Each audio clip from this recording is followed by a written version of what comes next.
Bueno, muy buenos días para todos. Claramente para mí son muy buenas tardes, si logran ver el reloj atrás. Eh, el día de hoy vamos a terminar la unidad número 4 y les prometo que volvemos en vivo con la unidad número 5. Ahí vamos a retomar las clases nuevamente en vivo. Solamente estas también tenían el objetivo de modificar un poco, ver cómo nos sentimos también de esta forma y cómo se sienten ustedes. Por eso es que siempre les pido que nos escriban para decirnos qué les parecen estas clases, que son un poco más cortas, son mucho más concisas que las otras, que bueno, nos explayamos un poco más por que el vivo eso como que nos lleva a eso, claramente.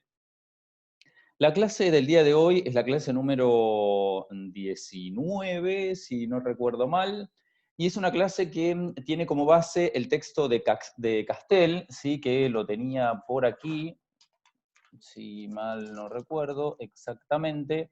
Es un texto que tiene sus años, pero es interesante y se llama La dinámica de los procesos de marginalización de la vulnerabilidad a la exclusión, que lo publicó la revista Topía, ¿sí?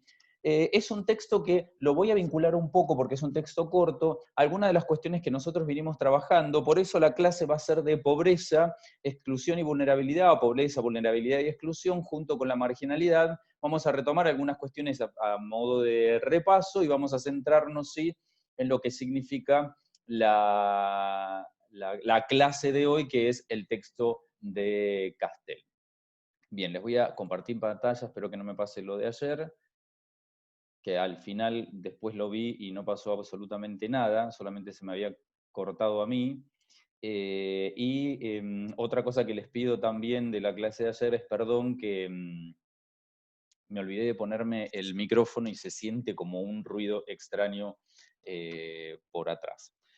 Bueno, vamos a retomar algunas de las cosas que nosotros ya vimos la clase pasada y las anteriores también, básicamente.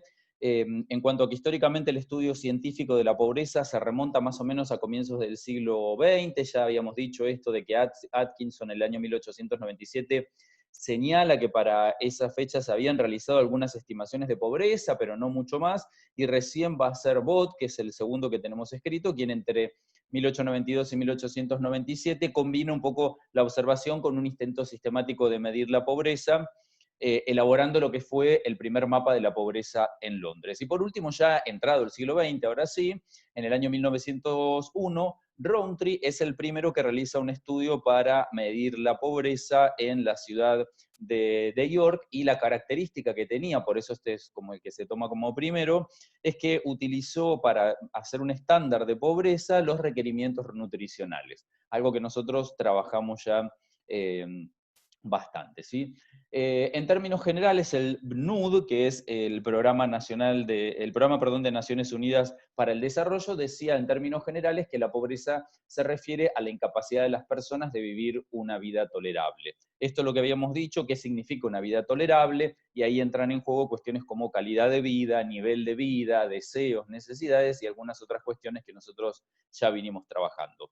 Sí, lo que habíamos dicho, que el término pobreza tiene como distintos significados para las ciencias sociales, y en un trabajo que se realizó en el año 1999, Paul Spicker va a identificar a la pobreza con 11 diversas formas de interpretarla en una palabra. Esto ya lo vimos también.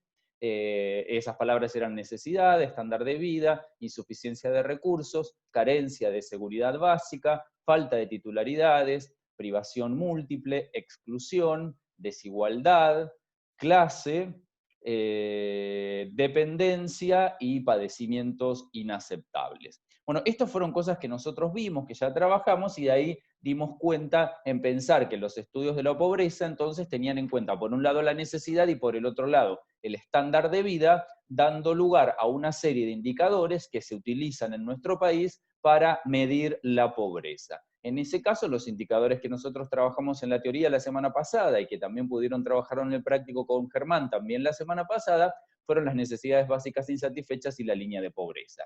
En lo concerniente a las necesidades básicas insatisfechas, dijimos que se utilizaba el censo poblacional, que era una medida de pobreza directa y que tomaba en consideración el hacinamiento, la vivienda inadecuada, el abastecimiento inadecuado de agua, la carencia o inconveniencia de servicios sanitarios para el desecho de excretas y la inasistencia a escuelas primarias de los menores de edad escolar. Esto tenía una serie de umbrales que cumplirse y una serie de variables que pudimos verlas también por medio de las preguntas que se realizaban con el censo, y esto da cuenta de un tipo de pobreza específico que es el denominado pobreza estructural, aquellas personas que nacen en la pobreza, que heredan pobreza, que van a vivir en situación de pobreza y muy probablemente otorguen también en herencia esas situaciones de pobreza. Y dimos también otro indicador de la pobreza, que se denomina línea de pobreza o LP, que bien como lo dice ahí, se establece el ingreso o gasto mínimo que permite mantener un nivel de vida adecuado según ciertos estándares elegidos. Es decir, se considera pobres, o como dijimos nosotros, se consideran a personas en situación de pobreza, sí, aquellas personas que, perdón, con un ingreso menor a la línea de pobreza y se toma como base las pautas culturales de consumo de ese momento determinado. Habíamos dicho que se establecían dos líneas distintas, por medio del establecimiento de la canasta básica y la canasta básica total. La canasta básica tenía que ver con todos aquellos alimentos necesarios para la subsistencia, y la canasta básica total sumaba también otras cuestiones que también son necesarias para la subsistencia, pero que no tienen que ver con la alimentación y sí con el cuidado personal, como puede ser, por ejemplo, la compra de vestimenta y demás. Esas dos líneas establecen dos rasgos distintos, una era la línea de pobreza y la otra era la línea de indigencia. Yo les había comentado cuál era el número que necesitaba una persona, perdón, una familia de 4 personas para estar por encima de la línea de pobreza, que para abril del 2020 había sido algo así de 45.500 pesos. ¿Sí?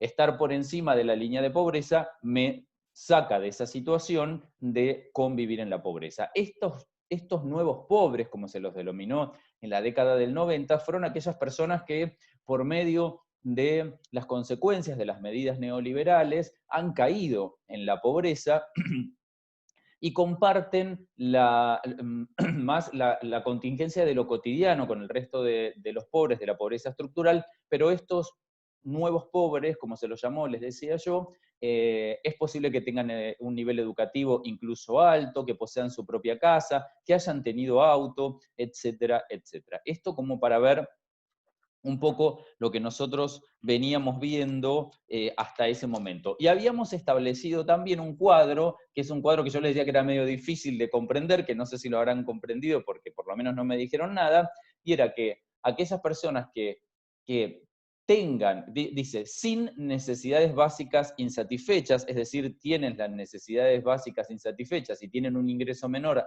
a la LP, son los nuevos pobres, ¿sí? Y aquellas personas que tienen las necesidades básicas insatisfechas, pero tienen un ingreso mayor a la LP, pueden ser denominados clase media o alta.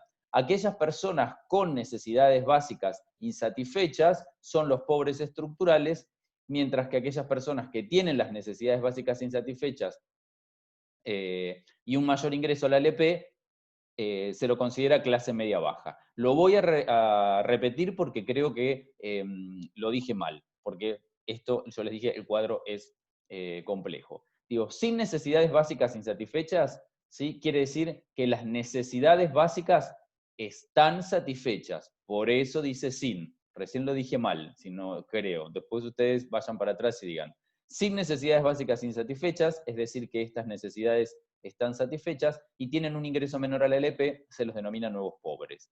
Con necesidades básicas insatisfechas, perdón, sin necesidades básicas insatisfechas, quiere decir que aquí no hay problema y tienen un ingreso mayor a la LP, es clase media o clase alta. Ahora, si esas necesidades básicas están insatisfechas y el ingreso es menor a la LP, la pobreza es estructural, y si esas necesidades básicas están insatisfechas, pero el ingreso es mayor a la LP, hablamos de una clase media baja. Hice un poco de lío ahí, pero quédense con esta segunda parte, porque la primera vez que lo expliqué, yo creo que lo dije al revés en esta parte, ¿sí?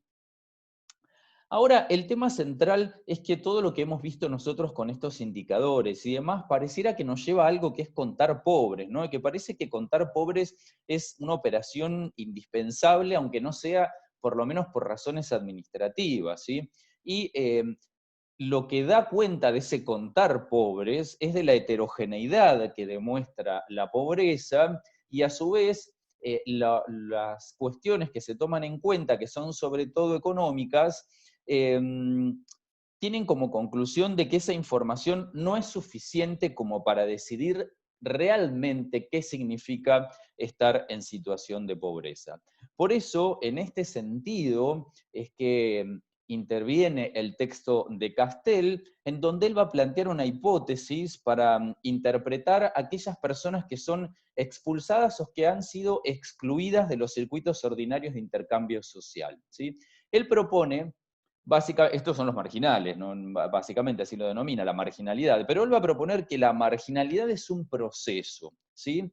Y que sería el desenlace de toda una dinámica de exclusión. Entonces, la marginalidad es un proceso que vendría a ser el desenlace de toda una dinámica de exclusión.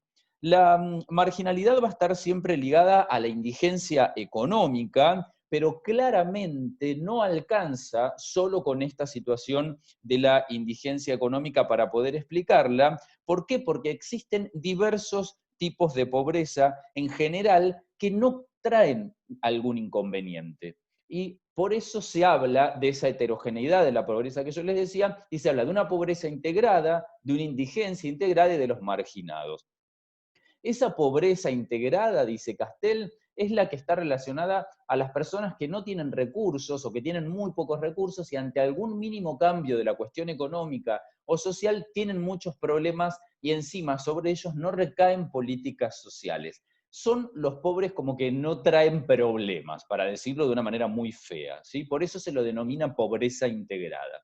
Pero también tenemos una indigencia integrada. La indigencia integrada, esta no es marginal, porque como bien dice la diapositiva, representa esa mendicidad que es tolerada, esa persona que pide, pero que tiene un lugar a la noche en general, que va de hospital a hospital o de hospital a comedor y que busca algún lugar de los que se conoce que existen en distintas ciudades para poder pernoctar y no estar en la calle. Ahora, él plantea, Castel, que sí existen los marginados, ¿sí? En ese proceso de exclusión, los marginados serían los últimos, pero habría que frenar ese proceso, ¿no? Entonces, los marginados serían los que están completamente alejados, ¿sí? Los vagabundos. Estos, dice, no son ni más ni menos pobres, estos están por fuera del sistema, el sistema ni siquiera los cuenta, se los trata diferente, ¿sí? Incluso sobre ellos recaen en general medidas de tipo represiva, ¿sí?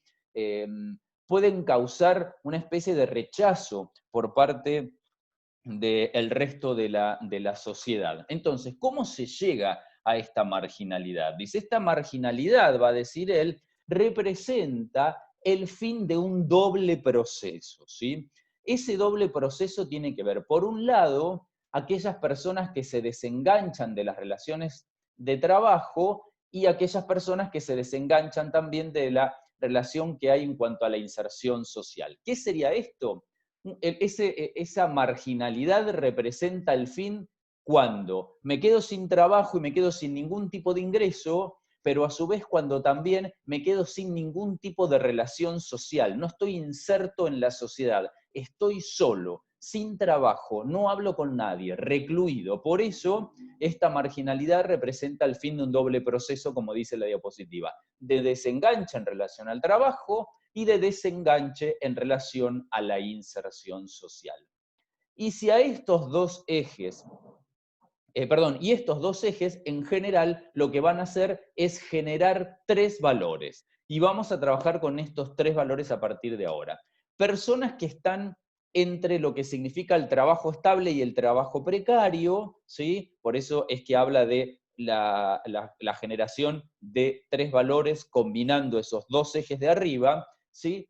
El primero, el A, es trabajo estable, trabajo precario, estar en ese vínculo entre trabajo estable y trabajo precario. El segundo es no tener trabajo, pero sí tener una relación, una inserción, perdón, relacional muy fuerte, lo cual hace que todavía yo no entre en el sistema en el fin del proceso, que es la marginalidad. Y por otro lado, estar entre la fragilidad relacional y el aislamiento total. Estos serían los puntos que hay que considerar para que la marginalidad no sea siempre el desenlace del proceso de exclusión, ¿sí?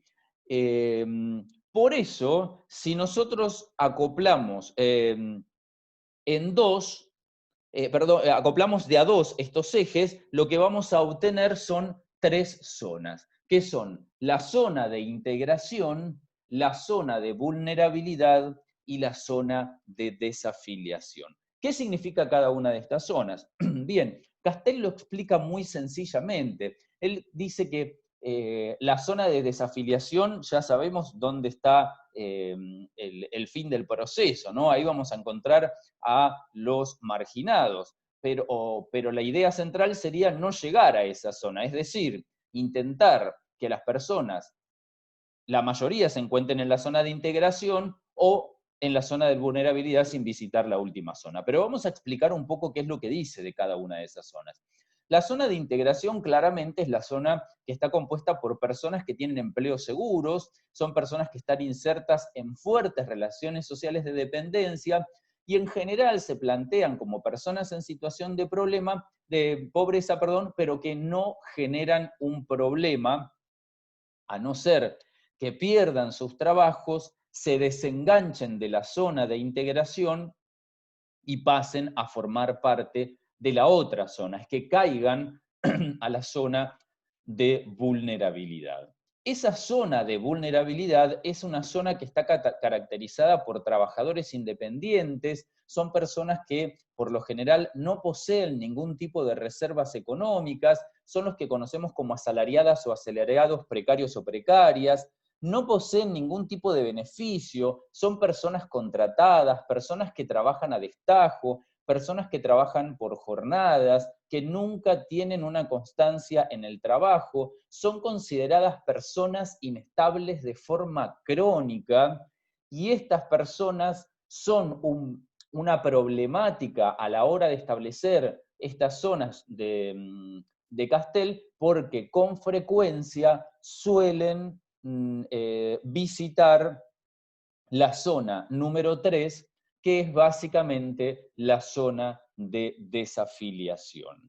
Esa zona de desafiliación es una zona que son los conocidos como vagabundos o vagabundas, son personas que no trabajan.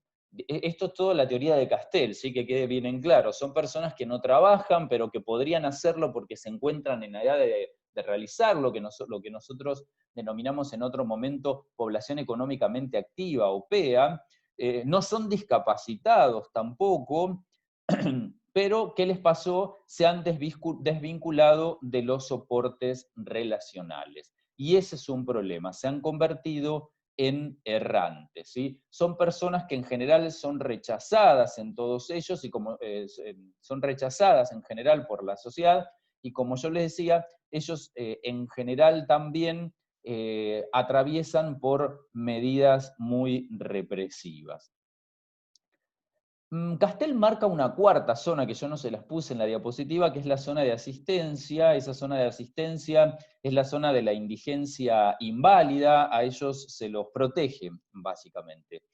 Ahora, lo que a nosotros nos tiene que quedar en claro de esta delimitación en zonas que hace Castel para poder entender la marginalidad, es que hoy la pobreza no es exclusivamente determinante para hablar de marginalidad, y a su vez tenemos que entender que este sistema de zonas que plantea Castel es algo totalmente dinámico. Las personas que se encuentran en la zona de integración pueden caer a la zona de la vulnerabilidad, y las personas que se encuentran en la zona de la vulnerabilidad pueden caer a la zona de la desafiliación, ¿sí? Porque las fronteras son muy cambiantes y los pasajes entre ellas de personas son incesantes, ¿sí? Por eso, lo importante en general remite al establecimiento específico de políticas públicas sobre la zona de vulnerabilidad, que no van a ser las mismas políticas que se tengan que establecer sobre la zona de desafiliación. Si bien hay que darle mucha importancia a la zona de desafiliación, la importancia mayor, dice Castel, recae en la problemática que plantea la zona de la vulnerabilidad, porque es la puerta básicamente a la marginalidad. Si bien se encuentran movimientos ascendentes, es decir, pasar de la zona de vulnerabilidad a la zona de integración, así como también de la zona de desafiliación a la de la vulnerabilidad, este último paso, el paso de la zona 3, es bastante complejo y según dice Castel, la inserción nuevamente o la reinserción nunca termina de ser ideal. Logran una inserción social porque lo que logran es retomar algún tipo de vínculo social, pero en lo profesional es un problema, van pasando por distintos trabajos, como lo caracteriza mucho a la zona de vulnerabilidad, y terminan nuevamente cayendo en la mendicidad, ¿sí?, como opción que les da el sistema, lamentablemente. Lo que nos tiene que quedar en claro, que es lo que dice Castel, es que la exclusión no va a ser el destino si las intervenciones son posibles. Y por eso hay que trabajar mucho sobre la zona de vulnerabilidad para que para que no caigan, perdón, en la zona de desafiliación, ¿sí? Bueno, esto es lo que planteaba Castel, y a mí lo que me interesaba para terminar esta unidad 4 es hacer una breve reflexión, ¿sí? Y esa reflexión tiene que ver con que básicamente tanto en el caso de América Latina en general como en Argentina en particular, como dice Minujín, un texto que nosotros veíamos con anterior, parece que venimos cayendo cuesta abajo en la rodada, ¿sí?, desde hace mucho tiempo, desde lo que les comentaba Vanessa de las implementaciones, de la implementación, perdón, de las medidas del neoliberalismo en Argentina. El tema es ver desde dónde venimos cayendo para tratar de frenar esa caída y poder reubicarnos con éxito, ¿sí? Ahora, si nos vamos a la década del 90, ¿sí?, o desde el inicio de la democracia, y sobre todo en la década del 90 hasta el 2001, y si quieren hasta el 2002 también, esto dejó muy en claro un gran empobrecimiento generalizado y desigualdades de todo tipo que hemos podido ver a lo largo de estas clases, en base a lo que fue, por ejemplo, la deuda externa de nuestro país, que se hace un condicionante en la economía argentina, y sobre todo cuando Cavallo, allá en los 80, decidió estatizar la deuda privada, que la terminamos pagando todos, a la cual se suma la nueva deuda que nos puso Macri, con pagos, la verdad, siderales y casi imposibles. A su vez también las concesiones que vino haciendo el Estado desde el inicio de la democracia, y antes ni que hablar, a grupos económicos locales con un gran estímulo fiscal, ¿sí?, los retrocesos en la estructura impositiva, este Estado que se ha caracterizado en todos y cada uno de los gobiernos de la democracia, sin excepción, por favorecer ciertos grupos nacionales y transnacionales que no son más que 30 o 40 acreedores y que siempre, como lo vemos en la historia, pertenecen a sus propios amigos. Entonces, esto dio lugar evidentemente a una polarización y a una heterogeneidad de la pobreza muy marcada. Entre el año 2003 y el año 2013, como veíamos en la clase anterior, hubo un pequeño resurgimiento de la Argentina, hubo una buena situación, se intentó mejorar el tema de las desigualdades, bajar los números de pobreza, aumentar el acceso a la educación en todos sus niveles, pero desde 2013 en adelante comenzamos en una situación nuevamente conflictiva que al día de hoy se torna estructural y sobre todo problemática, pero exenta de lo que nos compete como sociedad, porque estamos atravesando una situación de pandemia en la que estamos confinados en nuestros hogares.